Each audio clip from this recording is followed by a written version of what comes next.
क्या सरकार को पता नहीं है जो आप ये गले में माला डाल के आए? बिल्कुल सरकार सो रही है, तभी तो इतनी बड़ी फैक्ट्री चल रही थी। 20 साल से भाजपा की सरकार है, सरकार में क्यों नहीं कार्रवाई की गई? वहाँ के नेता, वहाँ के अधिकारियों ने क्यों कार्रवाई नहीं की? कलेक्टर एसपी क्या कर रहे थे? कमिश्नर क्या कर रहे थे? वहाँ का थानेदार क्या कर रहा था? जिस थाने में है सब पे कार्रवाई होना चाहिए और एफआईआर होना चाहिए इनके ऊपर। थाने पे भी एफआईआर होना चाहिए। थाने के पास में ही फैक्ट्री चल रही थी और मेन रोड पे चल रही थी, इसलिए ये सफिशियंट नहीं। ट्रांसफर करना कोई सॉल्यूशन नहीं होता है। कार्रवाई करें, क्योंकि लोगों की जान गई है, लोगों मारे गए हैं, लोगों के साथ अत्याचार हुआ है, लोगों का मकान पूरे खत्म हो गए हैं, जीवन खत्म हो गया, कई के पिताजी चले गए, किसी का लड़का चला गया, कोई बूढ़ी माँ बची है। तो इस सबको मुआवजा प्रॉपर मिलना चाहिए। 4 लाख में होगा क्या?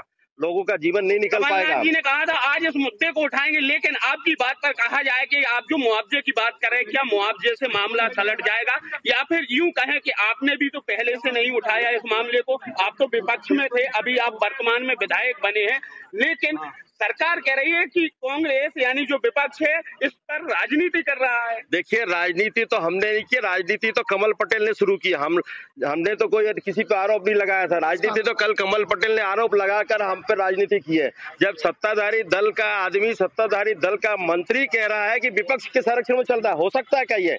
विपक्ष अगर संवैधानिक काम कर रहा है या अनैतिक गतिविधियां चला सकता है क्या?